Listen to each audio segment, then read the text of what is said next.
যদি কখনো ভারতের ক্রিকেটের ইতিহাস লেখা হয় তাহলে সেই ইতিহাসে একটি গুরুত্বপূর্ণ চ্যাপ্টার হবে মহেন্দ্র সিং ধোনি। কারণ তিনি হলেন ভারতের সবচেয়ে শান্ত, সফল এবং টেকনিক্যাল অধিনায়ক। তার এই শান্ত স্বভাব এবং প্রখর বুদ্ধিমত্তার জন্য আমরা অনেকে তাকে ক্যাপ্টেন কুল নামেও চিনি। কিন্তু এখন থেকে এই ক্যাপ্টেন কুল নামটি শুধুমাত্র ধোনির। তার কারণ হলো ভারতের প্রাক্তন ক্রিকেট অধিনায়ক মহেন্দ্র সিং ধোনি 2023 সালের জুন মাসে ক্যাপ্টেন কুল নামটি ট্রেডমার্কের জন্য রেজিস্টার করেন। সেই আবেদন 2025 সালে 16 জুন কলকাতা ট্রেডমার্ক অফিস থেকে স্বীকৃত এবং বিজ্ঞাপন দেওয়া হয়। অর্থাৎ এখন যদি কেউ কোনো আপত্তি না করে তাহলে এই ক্যাপ্টেন কুল নামটি হয়ে যাবে শুধুমাত্র ধোনির।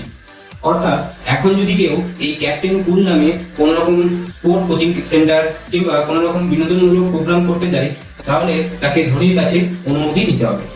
চলুন জেনে নিন ট্রেডমার্ক কি। আপনার নাম, ব্র্যান্ড কিংবা স্লোগান। যদি আপনি চান যে সেটি যেন কেউ না চুরি করতে না পারে তাহলে আপনি সেটি ট্রেডমার্ক করে রাখতে পারেন। ট্রেডমার্কই হচ্ছে আপনার আইনের ঢাল। চলুন জেনে নিই কিভাবে ট্রেডমার্ক করতে হয়। সবার প্রথম আপনি কোন বিষয়ে ট্রেডমার্ক করছেন সেটিকে সিলেক্ট করতে হবে। ভারতে ট্রেডমার্ক 1 থেকে 45টি ভাগে ভাগ করা আছে।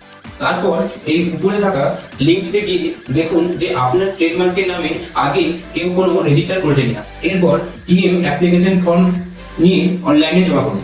এর জন্য ফিস লাগে 4,500 থেকে 9,000 টাকা পর্যন্ত। এরপর আপনার আবেদন স্ক্রুটিনি এবং জার্নাল পাবলিকেশনের আন্ডারে যাবে। কেউ যদি কোনো আপত্তি না জানায় তাহলে আপনার ট্রেডমার্ক রান হয়ে যাবে। আপনার নাম কিংবা আপনার কোম্পানির নাম কিংবা আপনার ব্র্যান্ডের নাম যদি দামি হয়ে থাকে তাহলে আপনার এই ট্রেডমার্ক করে নেওয়া খুবই প্রয়োজন।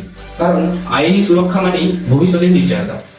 ভিডিওটি ভালো লাগলে লাইক এবং শেয়ার করুন এবং আপনারা কি কি নামে ট্রেডমার্ক করতে চান সেটি কমেন্টে জানান। নমস্কার।